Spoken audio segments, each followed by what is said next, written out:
Good morning and welcome to Why by British Learning Technologies in association with UKTI and i2i events, the organisers of BET.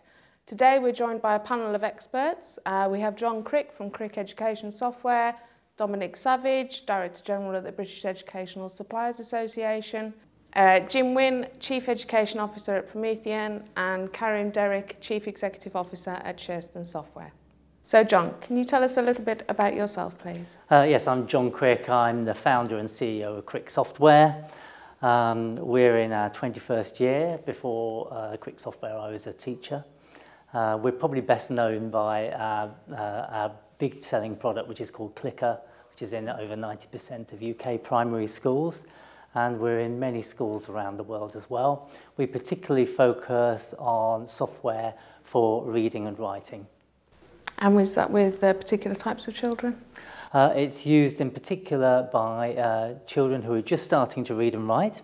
So that's the first group. The second group would be older children who are struggling with reading and writing and need lots of support. And then the third group, which is also a sizable group in UK schools, is children who are learning English. Oh, fantastic. Thank you. And Dominic? Dominic Savage. So Director General of British Educational Suppliers Association, which is the trade association for the educational supply industry. So currently we look after about 300 companies who are providers of products or services to education. Our mission is really to help members grow their businesses, and we do that in part by ensuring the quality of what the industry produces, and we're working both in the UK and internationally. Fantastic. Dominic, you were the founder of BET as well, all the way back in 1985, yes indeed. And we'll be talking about that as well later today. Thank you. Jim? Good morning, my name is Wynn, I'm Chief Education Officer at Promethean. Promethean was founded around about 25 years ago in Blackburn in Lancashire, but we've changed into a global company selling in about 120 countries around the world. About 93% of our turnover is export. 50% of our business, around 50% is in the US, but we touch countries all around the world. People know us for our interactive whiteboards, but we're much more than that. We have other hardware for response units for feedback. We have software to bring the whole classroom experience together, consultancy, training. You know, we think of ourselves as an education company first. I was going to say, a lot of professional development that goes on at Promethean. A lot of professional development, and we do employ around about 50% of our staff worldwide are ex-teachers or ex-educators in one form or another. Fantastic, thank you. And finally, Karim. So I'm Karim, Derrick, CEO of Shurston Software. Also, that includes Tag Assessment, formerly Tag Learning. So both companies been around for 30 years, both founded by ex-teachers. Shurston best known for supplying primary software right across the curriculum, covering all the different subjects. And Tag, pedigree really in supplying creative tools, but that building towards providing online spaces for evidencing student capability, so assessment. Fantastic, thank you very much. So we seem to have quite a range and grounded with sort of head teachers experience and actually that research led into innovation and design. So for people watching this, really, I suppose the first question to all of you is why buy British in terms of educational technology specifically? And I'll open it up to the floor. I'm thinking about this before this session, and I went back because, you know, we've always said we started 25, 30 years ago, and if you actually think about that for a moment, that's right at the beginning of the accessibility of computers to the public. And so I think that's one thing that Britain is known for innovation, and that's true in education as well. So if you go back to the 1970s, i2i were helping, you know, because then there was mainframes, there weren't small computers, and they were already helping schools understand computing. Then in the 80s, the Microelectronics in Education program and Chelsea College computers in the curriculum, already using microprocessors in the curriculum. And when you went abroad, you saw computers being used for computers, but in the UK, back in the 1970s and early 80s, we were already seeing how pedagogy could be improved with technology. Now, I don't think anybody has got a longer pedigree in that, so that's one of the reasons people should think about coming to Britain. I mean, it's also to do with our education system, because in terms of what happens in the classroom, we've never had a culture where teachers are simply told what to do. And therefore, I remember at the start of the MEP programme, that concept of 1,000 flowers blooming was actually very important, because we did have so much going on, and we had enough schools who were willing to, in a sense, take a chance. And okay, that was in the 1980s.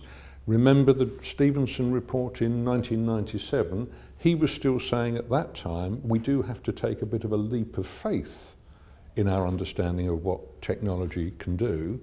But the fact was that that leap of faith was all about the innovation that schools and our industry were all happy to participate. You said it then because we'd already had 15 years of innovation going on before that point. And I was teaching at that time too, when computers were first coming in, and you're absolutely right about the UK being a world leader in that regard, and I remember that time very well, and the creativity that came out of it. And there were some skeptics at the time, inevitably, but at the time I was teaching children with special needs, with very special needs as it happened, that had all sorts of accessibility issues to the curriculum.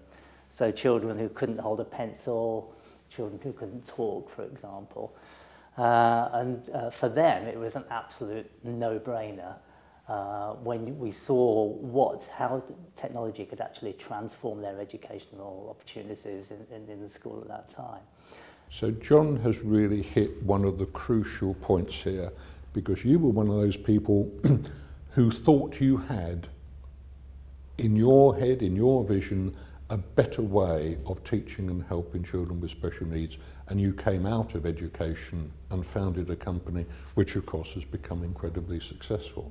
It's quite interesting, if you look across the industries that support education around the world, I'm not saying we're unique, but there is probably a far higher proportion of companies in the UK that were founded and often are still run by people who were educationalists first and foremost than anywhere else, and I'm sure that's helped. And I also feel that there's a real tradition of creativity in British education. And that, that kind of feeds into the way technology is developed, I think, in a couple of ways. Not least because the spirit of creativity in the classroom, the balance of the arts and academic, the use of project-based work and collaboration in the classroom when I was being taught, for me, my first experience of computers through the 80s was a creative experience. It was about playing with the technology, exploring what it could do, and I guess, as my career developed alongside an interest in IT, and I think this was common for lots of people in my generation to develop that IT interest, then obviously you were immediately exploring different ways and opportunities that the technology provided to kind of continue that tradition of creativity. I think it's an interesting point, because I think when computers first started arriving at schools, particularly in secondary schools, they'd sort of go to the maths teacher. And that's where we thought the whole computer thing was going, whereas in fact, put in the hands of creative teachers, there were some amazing things happening right across the age range as well. And when you look at, for example, supporting reading and writing, some of the technologies that's brought in, and some of the the way that has changed for children who struggle with reading and writing is absolutely enormous. And I think it's no coincidence that the kind of spirit of inclusion in UK schools, including children with all abilities into mainstream classrooms, was happening very much at that same time as technology was coming in. And I think that's no coincidence. I think it's the two are bound together, because if you're going to include children of all abilities in a mainstream classroom, they need to have that right technology with them. Just the same as I need my glasses in order to see the blackboard. A student with writing difficulties might need his laptop or nowadays maybe his iPad in order to access. Do you know, Dominic, there's something really important in this conversation, because when you look at, say, health, people use technology to solve particular problems. You know, they're used in a particular way, and you know where the benefit is. And as I travel around the world, you hear a lot of people saying, let's use technology to transform education, but they don't know how to focus. And actually in the UK, we've got 30 years of the ability to, what you were just talking about there. We know where the intervention makes the difference in the learning process for the child. So we know it works there. And I think it's a pedigree that we have that actually people want to hear about more and more. And that's, you've only got to, if you walk around BET and you look at the number of stands where people are talking about a very specific area of the curriculum and showing how technology can improve that area, that is unique, because I go to a lot of these shows around the world, and there's a gap.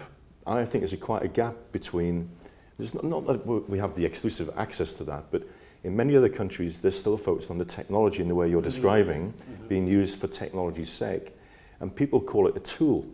And it's more than a tool, it's a medium now through which students can learn. It's our culture to look at it from the learning point of view. It is a cultural thing. And actually, the cultural issue has another implication here, because all three of these companies have done a tremendous amount of exporting.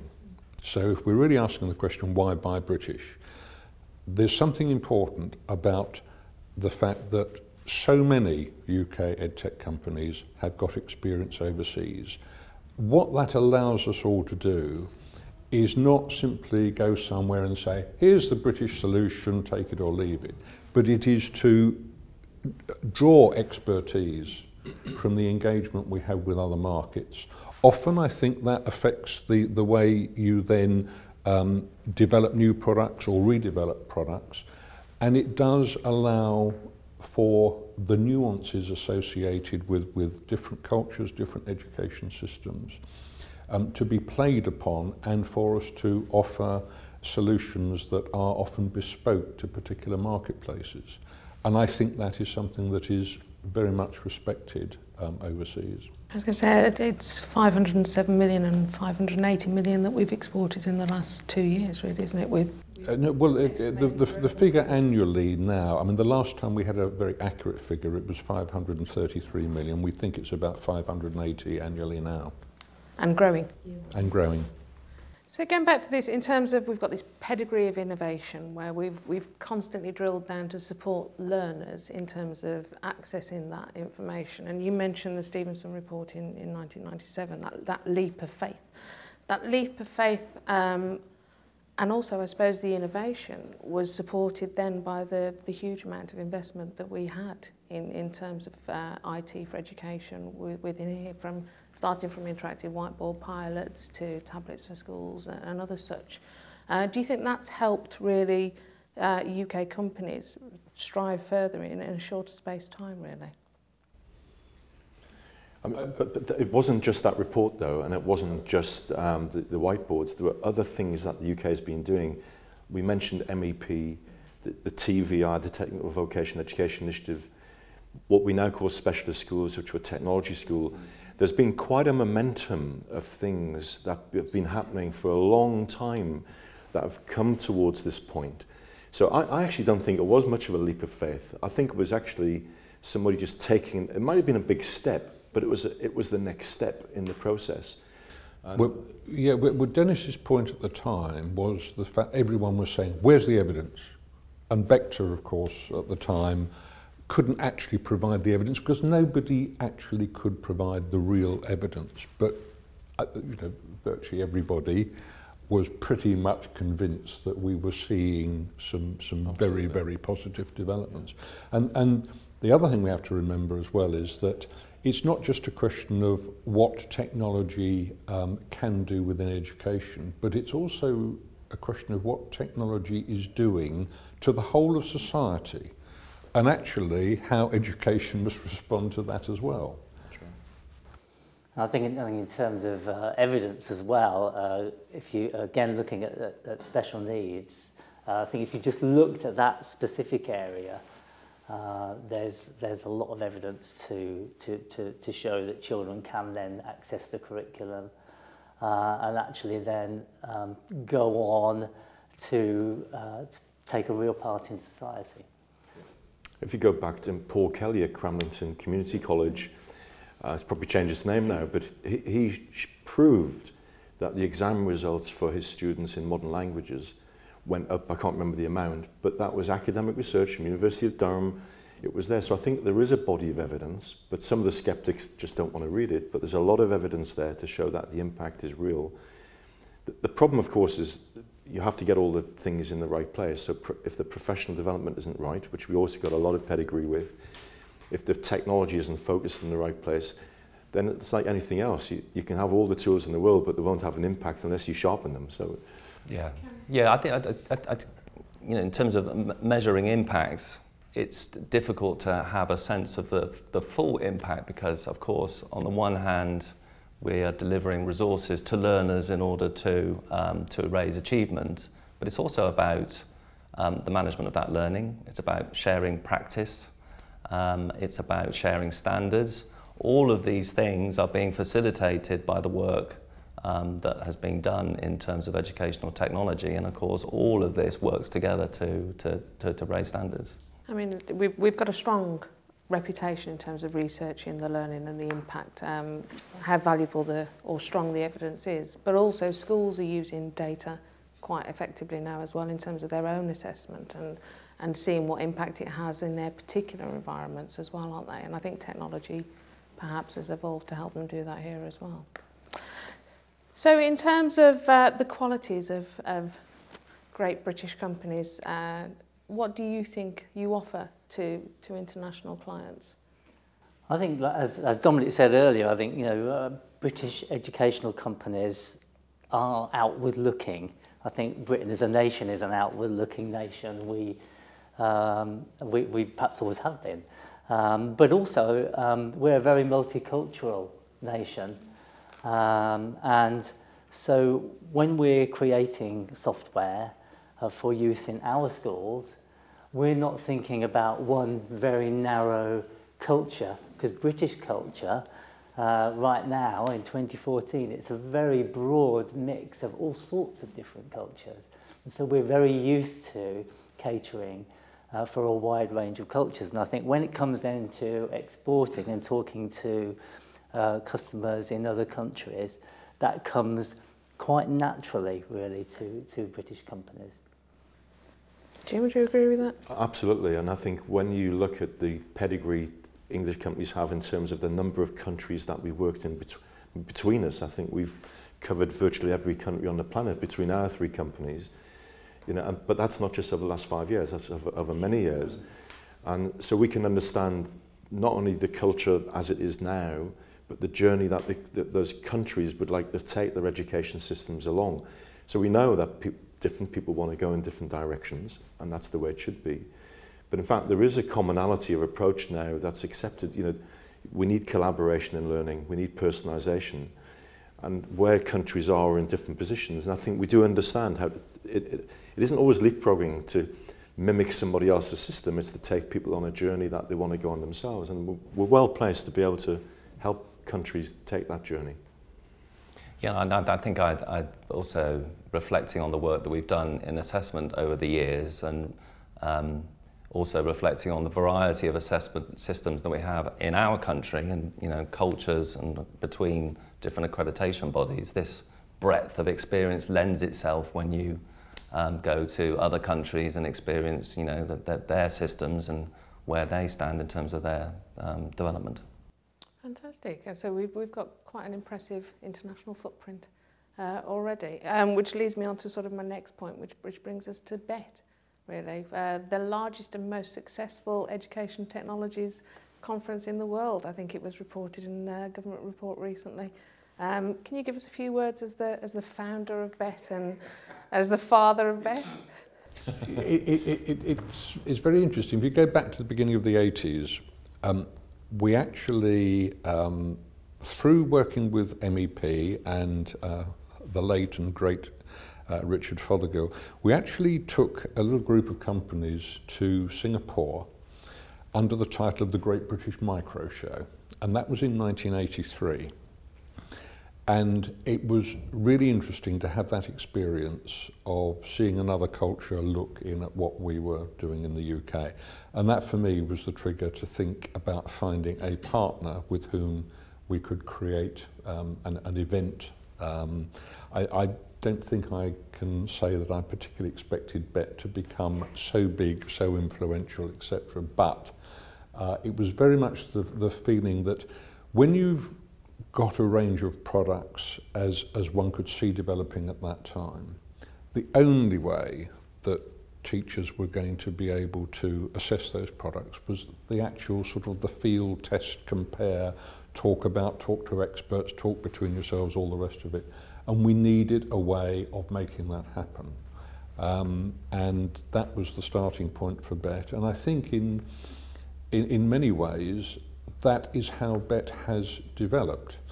In fairness, over many years, we were, yes, I think to some extent, sort of following the policy line of the government here, because there was so much direct investment in technology that it was worth making sure that BET was running alongside those policy developments. But almost coincidentally, but not entirely, but almost coincidentally with the changing government in 2010, we made the decision that actually BET really should stop being UK-centric and should very much open itself to being where the world comes to talk about educational ICT. And I think in terms of the way that, well, it was then EMAP, now i2i Events Group and ourselves feel about this, and I think it's the industry very much supports it, that was totally the right decision. And you now see an event where fully a third of the visitors are international. And those people are everyone from ministers of education down to the, and I always love this, the literally plane loads of Scandinavian teachers who come to BET, and we love that, and we love them and the fact that they come. But it's that whole range. It makes it quite a unique place to be. And what's the footfall in total of BET at the moment? Well, this is the good thing. Over 30 years, it has been rising every year, and we went past 35,000 this year, which was absolutely superb. So over 11,000 international visitors as well within that. Yes.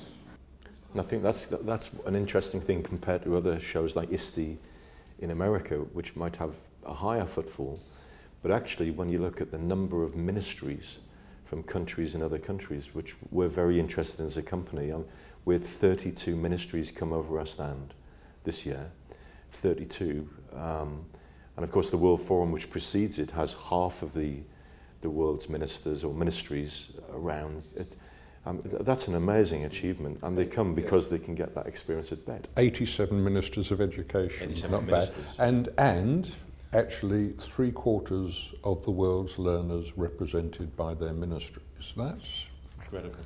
fairly impressive for... It's nothing like any other show, and we've done shows in many different parts of the world, including ISTE in America, which I think the footfall's a lot lower actually at ISTE, yeah.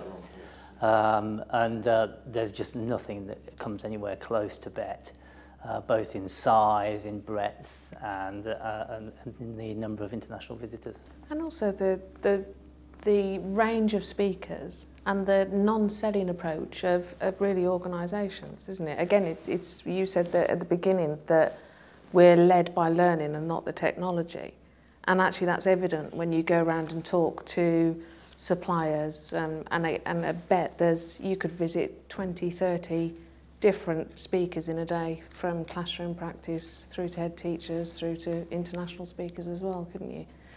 Well, yeah, I was just going to say, BET does have to be everything. It's got to show the products, and it's got to show the product in a way that that teachers and everyone else can relate to, but it also has to have all the other content around it that the seminars and the forums allow. Can you just give us a little bit more on the Education World Forum and sort of how that has come about and developed and added to BET, really? That started life as an initiative from Charles Clark. Now, Charles, as Secretary of State for Education, was a great supporter of ICT. Didn't get it all right, but a lot of it, but a lot of it he did, and he was enthralled by BET, and he was the one who first said, "Well, I think, you know, my peers, other ministers around the world, would actually appreciate the opportunity to come to London, talk about the things they want to talk about, and see BET." And that's how it started 11 years ago now. We've gone from, I think it was 12 or 13 ministers in the first year, up to this wonderful figure of 87 this year. But it is an opportunity to gather these ministers, let them talk for a day or so about the things they want to talk about, and then come and immerse themselves in BET and actually see the practical solutions that that in a sense the world has to offer, because we need to recognise as well that BET is an international show from the point of view of the exhibitors as well. And I think the UK companies greatly value being seen alongside competition around the world. I mean, it's very important for us to be able to look at what others are doing and be certain that we're going in the right way and where possible leading things. And I think the great thing about BET as well is it's the exhibition is such a central part of it, you know, so it is about actually looking at the products, talking to the people who are developing them and really getting an in-depth understanding of that.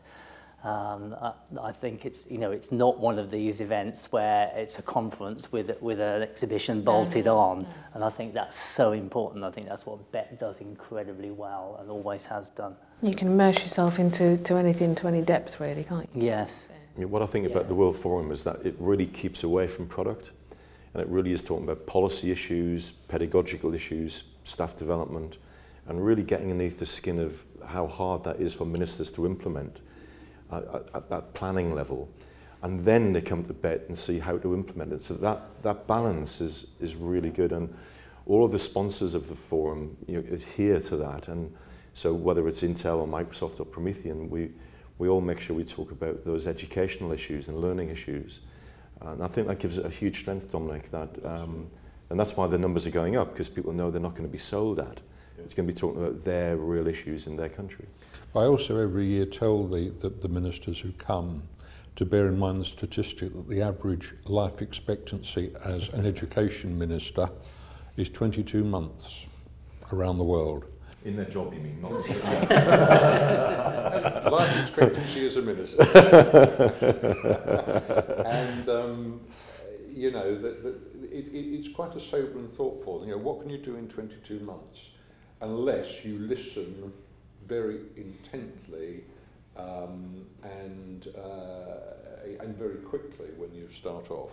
You know, it's not a long time to make a difference. But you've got 4 days at BET to figure out what you want and then go and get the supplier to do it. It's really interesting this year. One of the speakers was from Panama, and he was explaining the situation in 2009 when the ministry there was very much looking for how it should be developing its policies. And he said, you know, we came to the World Forum and to BET, and we listened for the 4 or 5 days, and we looked, and that was a tremendous influence on the policy making that then went on. And I think, well, I took great comfort that we must be doing something right if that's the case. Absolutely, an opportunity to look outward, be collaborative, and share successes as well with the highly successful BET Awards as well, where I think you're a winner 12 times, aren't you? Yes, I think it's 12. I don't know, we're all winners around here, I know as well. So in terms of, as you said, leading the way, what are the sort of new developments and new trends that we're seeing in the marketplace? If I can open that up to perhaps you, Karim. Yeah, well, I think there's a few around. Obviously, we've got the devices, we've got the development of the devices as we move, towards mobile and tablets and so on. But that's been going a little while now. I think the more exciting ones from my perspective, use of data, analytics is a really big thing at the moment. There's a lot of focus there and a lot of opportunity, and in terms of how we really focus the resources that we provide for the students and moving them forward. Assessment, I think, is a massive thing. Where before we've really seen content and assessment as two separate pieces, I really feel that we're seeing massive convergence now, and it's no good.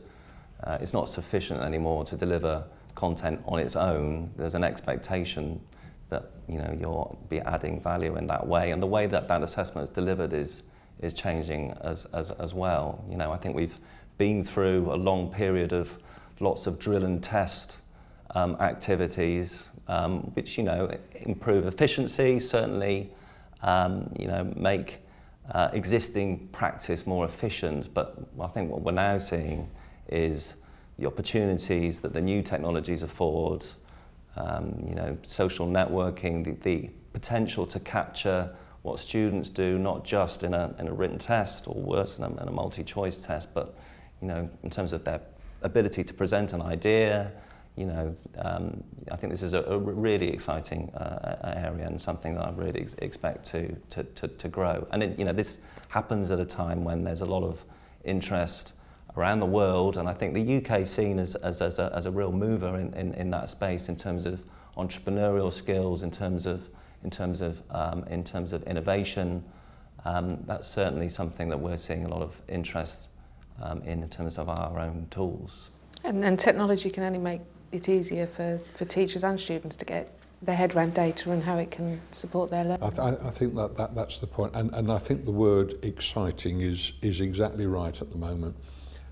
There's an awful lot of things happening. I mean, we're beginning to understand much more about the way children learn, and the variety of ways in which they learn, and the variety of problems that individual children have that they need to overcome. A whole range of things that where really there's been a lot of advance in the last few years.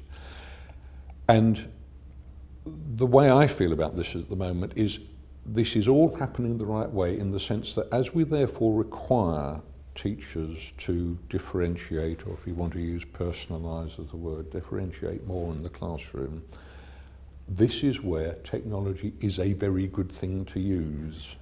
But it's because there is an educational need that we are finding the technological solutions to that need. And so if you're going to say to a teacher with 30 children in a classroom, we actually want you to be able to differentiate down to the individual child, then an awful lot must happen with the support of technology for that teacher to be able to do that. And I think the sort of assessment techniques that the companies are beginning to come up with, and absolutely, as you say, the convergence of assessment with content, all those sorts of things are, they have been the holy grail, I think, for some time, and we're going to see that fulfilled in the next few years. Not sure. Yeah. Teachers have always wanted to personalise the learning experience, but they've just not been able to. So technology is actually unlocking that potential for teachers to be able to do it.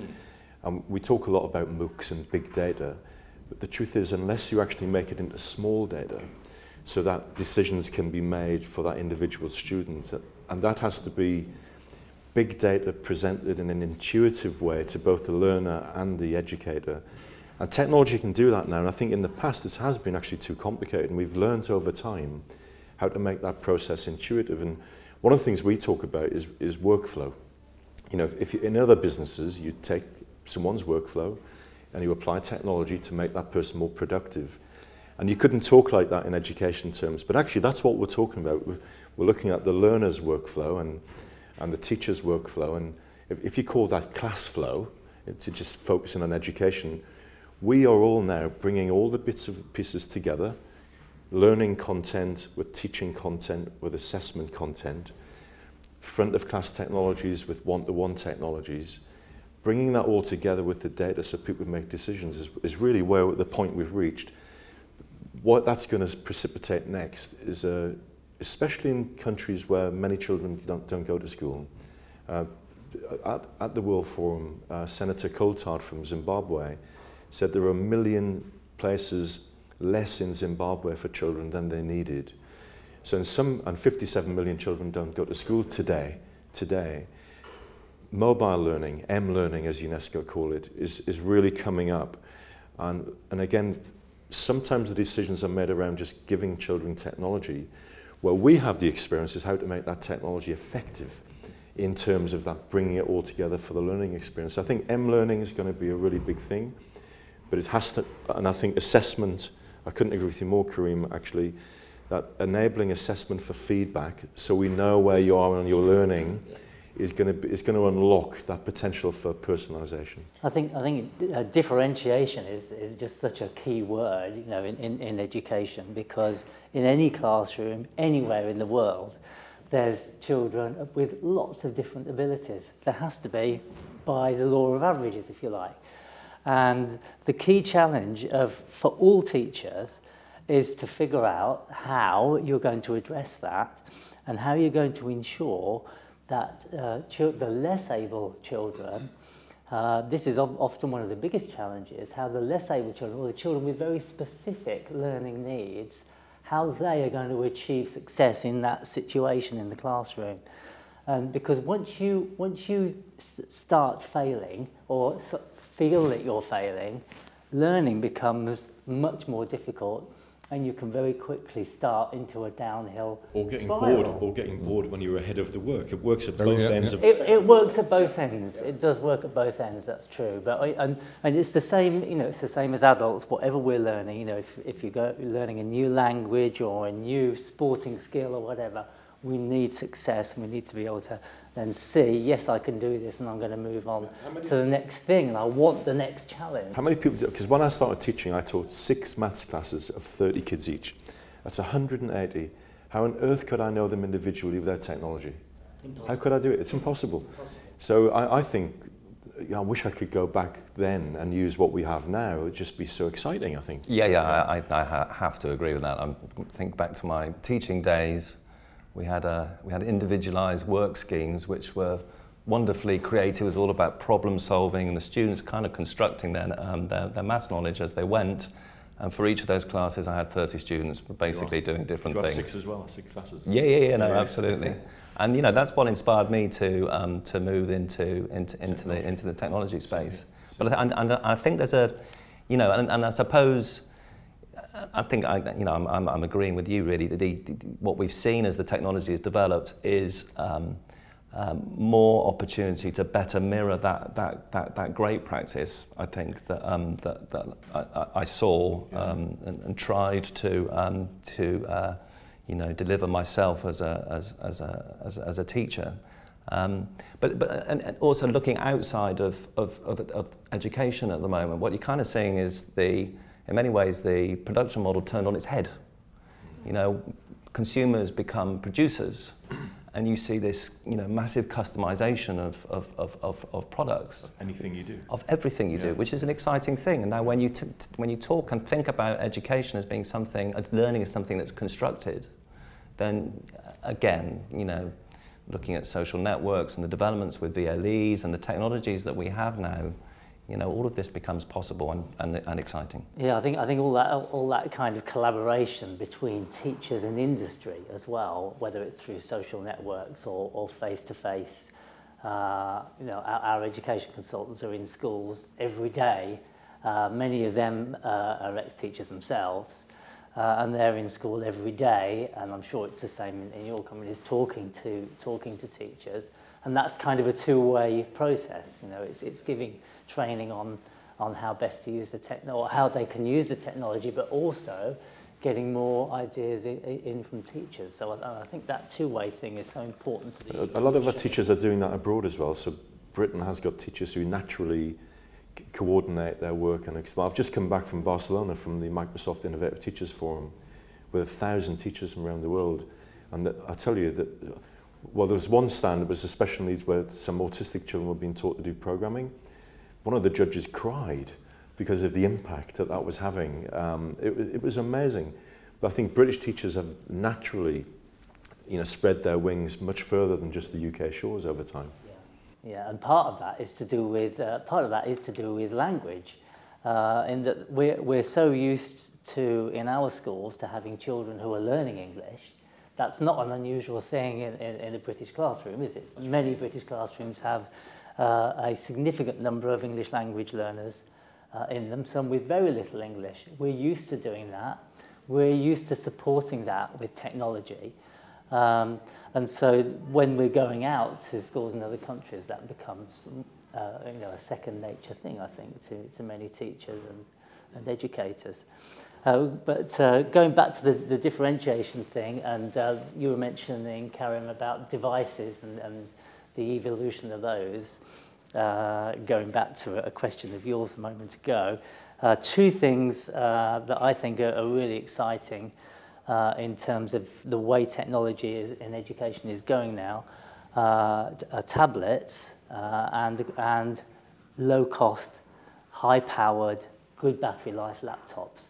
And I think those two things together are really set to transform things as we get into more of these one tablet per child or one laptop per child programs, particularly, again, for children who struggle with reading and writing. And there are many of those. It might only be a temporary thing if they can get the right support, but they need support with their reading and writing. They may not be able to sit down with a blank piece of paper and write with a pencil, but with the right technology, they can achieve the same as their peers.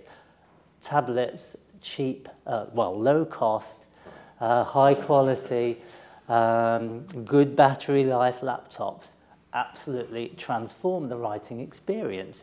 And with the right software, of course. Not just not about the device, it's about the software that's on it. And things like text-to-speech and word prediction have really revolutionised how people are writing.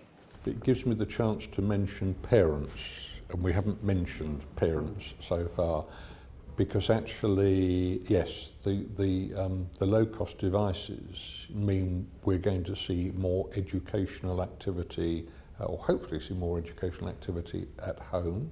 The issue of parents understanding the progress their children are making far more than the crude measures that we have been using up to now. That has the potential to transform as well. And that links into the sort of learning environments that you were talking about earlier, and that visualisation of the data, again, for parents to make it. I think one of the things that we're just recognising, because some people have been predicting the end of schools, and whilst more learning might happen outside the school, we still think the classroom will exist for a long time to come, but the role of the teacher will change as they manage the learning rather than dictate the learning.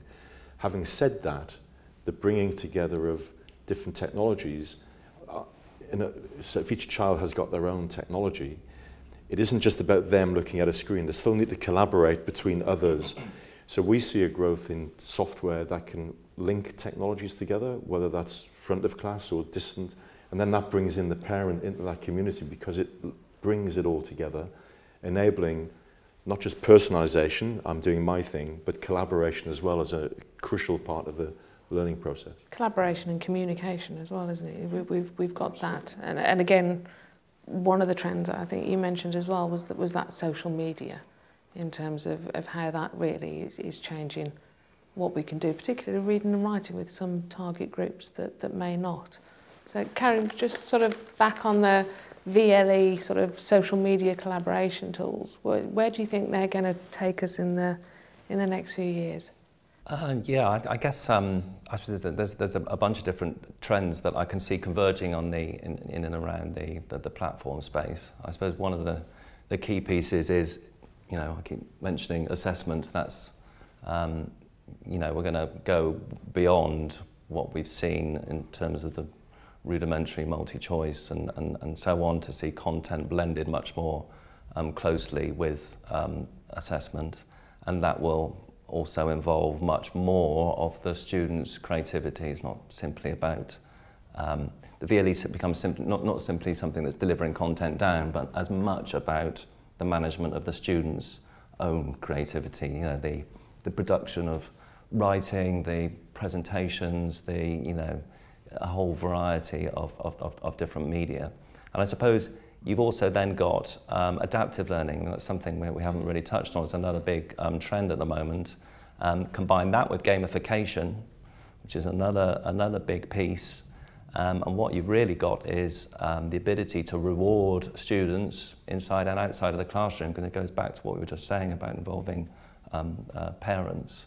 So you're kind of rewarding students for use of VLEs or learning resources, which kind of starts to drive this virtuous circle. The students rewarded, they're playing an overarching game, they want to do more, and you know, one of the trends that we've seen is almost 50% of the usage of our subscription models outside of the classroom as well as in. So whilst I agree with you, you're not going to see the classroom disappearing, we're absolutely seeing it blurring though, exactly. I think, yeah, which is you know, fascinating. And that opportunity to sort of gain evidence as well in terms of what they're doing technology-wise through various platforms, again, is key really to us building on this learning as well, isn't it? Do you know, at the World Forum, Andrea Schleicher from the OECD said, in the future you'll get paid for, not for what you know, but how you use what you know. And that's what we're talking about here, because these experiences enable students to demonstrate what they know through the technology. Was in the past, you just couldn't get that done in a normal classroom situation where you were 1 to 30. Well, I said 1 to 60 there, because not really a Freudian slip, because that's the situation in other countries. But again, the big problem in making all of this happen is the ability of the teacher in the room, because that's there, and we have got many years of experience at good quality professional development. And I still think we lead the world in that. And okay, we have ups and downs, and budgets go up and down and whatever else. But CPD, continuous professional development, is a crucial part of that. And I think there are companies outside of ours that are going abroad and really helping countries develop CPD programs that are, it's so fundamental, it's almost more important than the technology itself to get the output from the technology. I think it's a really good point, because I don't think, you know, no matter how much big data you've got, you know, it's not going to replace the teacher, because that data has to be interpreted.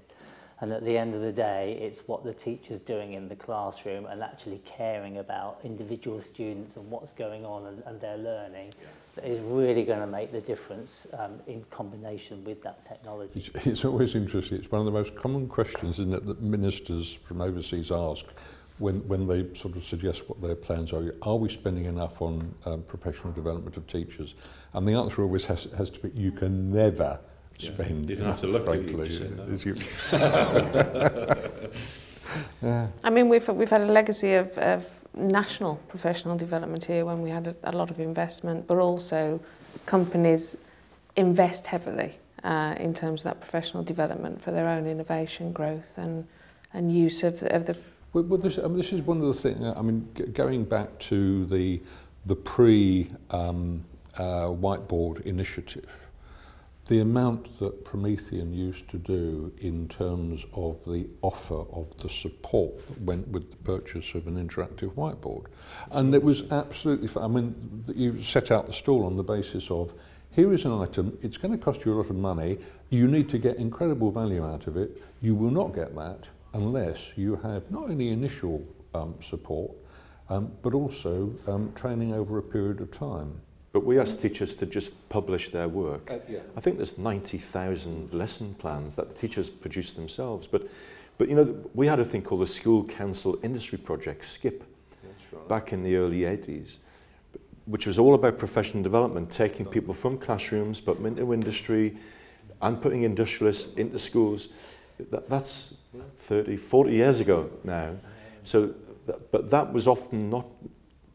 It wasn't a national scheme in such as how it was implemented. Schools wanted to do it. So schools have always wanted to develop their staff generically inside those schools, systemically, sorry, from within the school.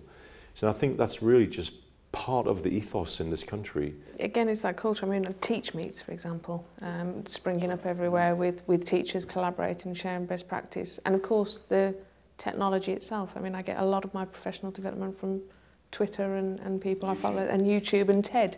So I think that's growing, and companies like yourselves are supporting that drive, really, aren't they? I mean, there's the education fast forward. Well, when we had Andrea Schleicher talking about the quality of education last July, and next to him, Carol Bellamy, who was at the time in charge of Education for All for the United Nations, and 250 people tweeted it a couple of thousand times during the debate, but they were followed by 7.6 million people, all of whom must have been educators. Now, we can't tell who they were, but when Michael Fullan talked about new pedagogies for deep learning in November, I think that was 5-odd million people. So the desire is there to listen to all of this. But actually, that reminds me, I just want to pick up a point that Karim said.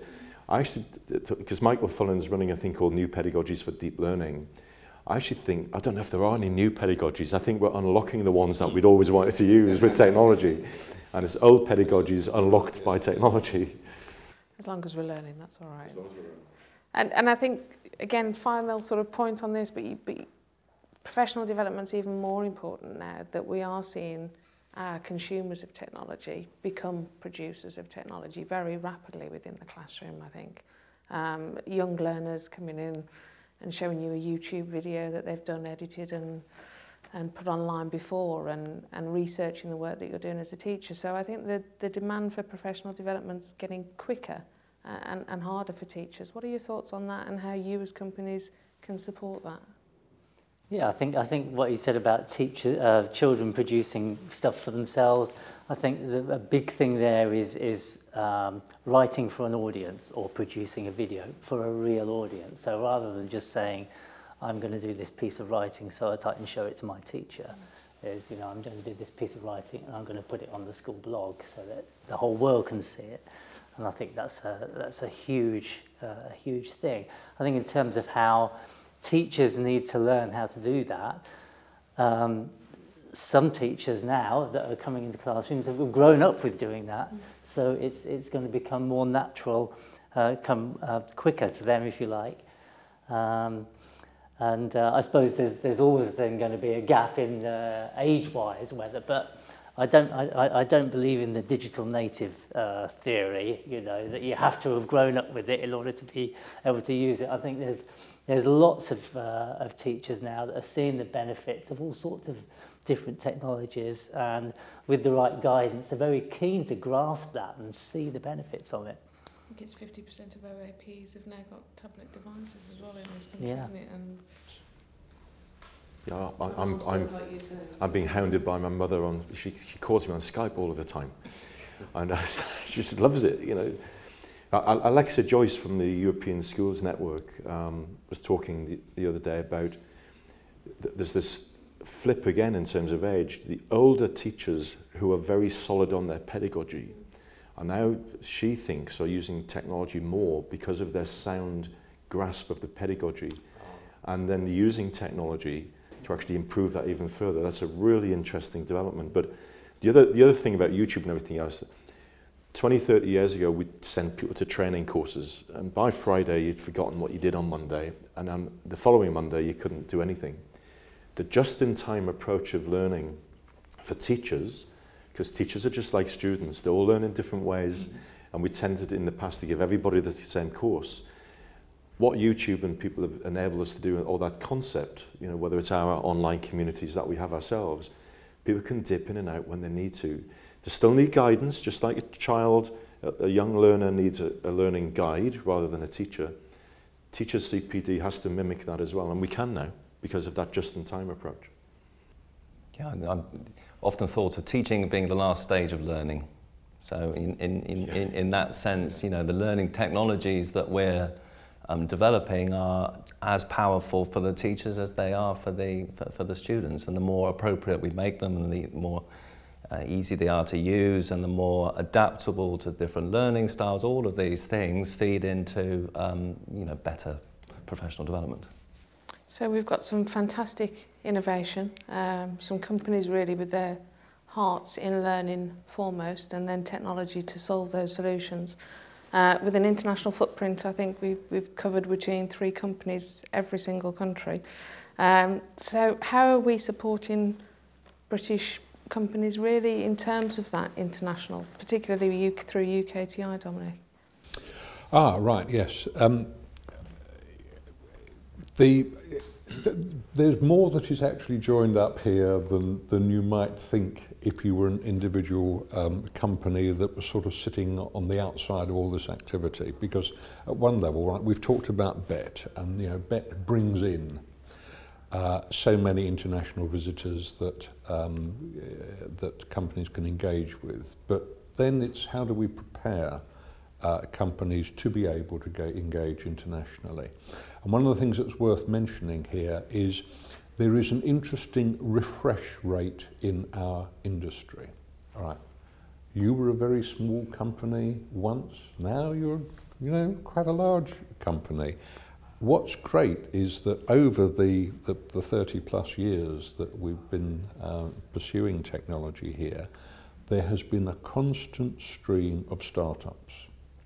And if you were at BET this year, you would have seen that lovely stand with about 20 startups on it, often with some really innovative ideas. We know some will succeed, some will fail, but there we are. There are new companies coming along all the time. But of course, until they actually get involved in export, they're not going to know how to do it. So there's quite a lot that UKTI does through the trade advisors that individual companies will find operate in any geographical area that they're in, who can provide a lot of support. But then there are the things that happen for us together that allow some of the bigger exporting to be done. And I'm thinking particularly of events overseas, be they straight exhibitions or exhibitions with conferences or just conferences. And there is the structure of grants. BISA last year, I think we were able to support 175 companies with UKTI grants to a variety of exhibitions around the world.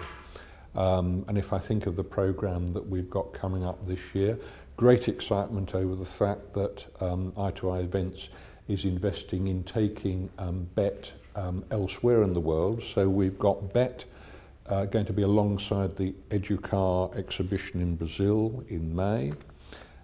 We've then got a BET Southeast Asia conference in the autumn. We're supporting exhibitions in India, in Hong Kong. It's a very big event that's just happened already this year in Dubai, serving the Gulf region. And of course that'll happen again in the early months of next year. But all of those which we do with UKTI grants, so companies are actually getting money to support them to be there and actually see the local marketplace. There is also another development though, and that is a group within UKTI called UKTI Education. And they have a focus on high value opportunities.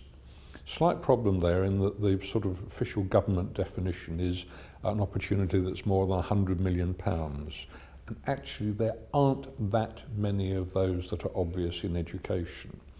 But certainly I think their philosophy is let's look at those opportunities, perhaps across whole countries or in federal structures, perhaps a state within a country where you can look at a big opportunity.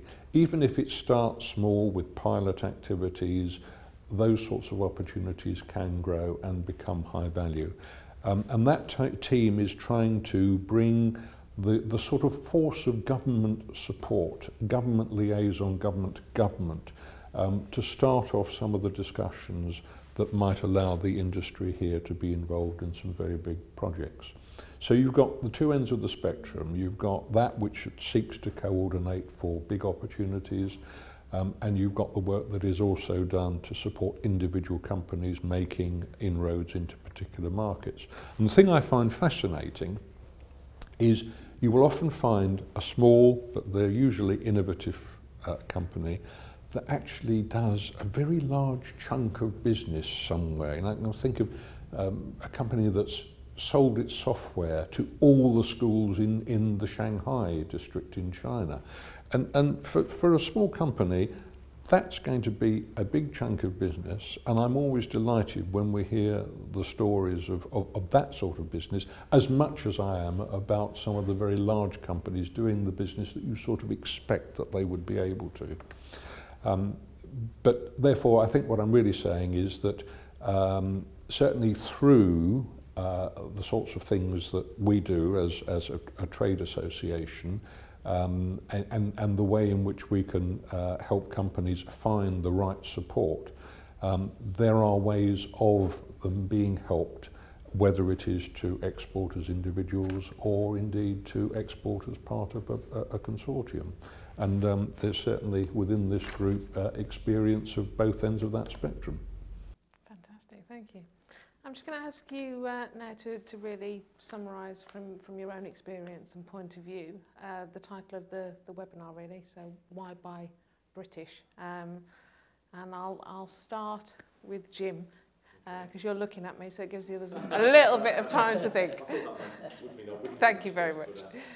I think it's all about pedigree, it's about experience, it's about the fact that we have actually done what it says on the tin over many, many years.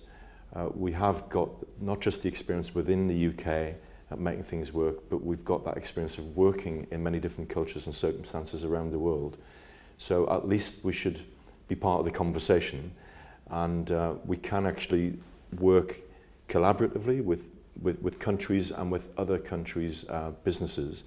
And it's an important thing as well. A lot of us have started to build franchises in other countries as well, to build that knowledge transfer into countries, so it isn't just Britain doing things to countries, it's working with countries and then building that base in other places as well. So I think we can do that really well.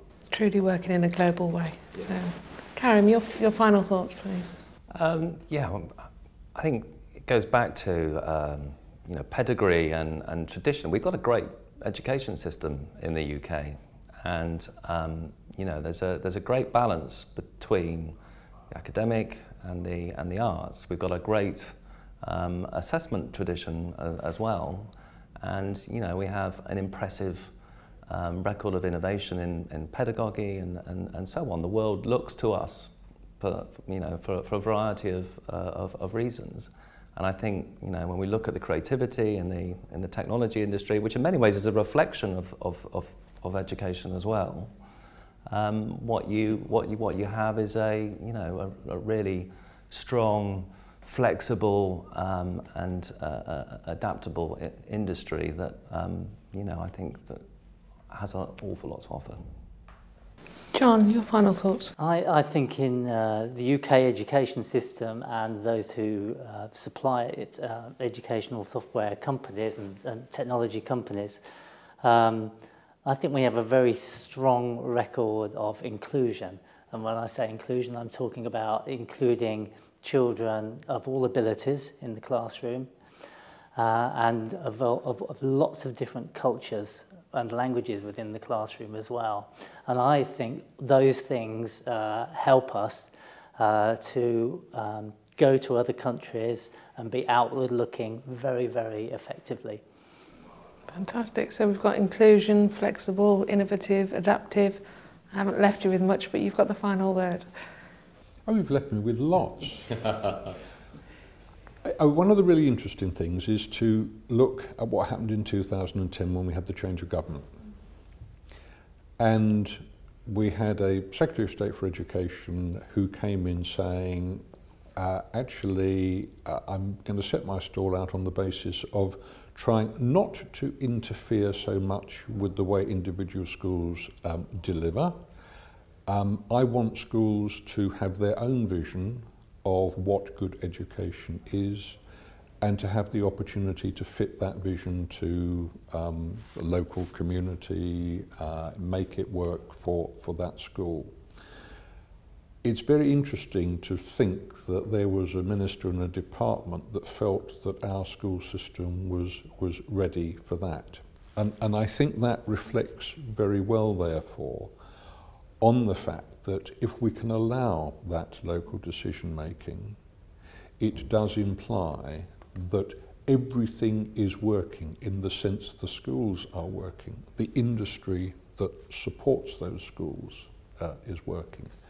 And that's the starting point for me being very confident when I talk to people overseas that actually, by and large, if you've got a problem, you will find that the UK is able to deliver a bespoke solution for your particular problem, but that is based on an incredible expertise that itself is drawn from this long period of time over which we have been using technology, making mistakes, finding out what works, what doesn't work, and being led by the idea that it is the good education that we need, and we find our ways of technology supporting that.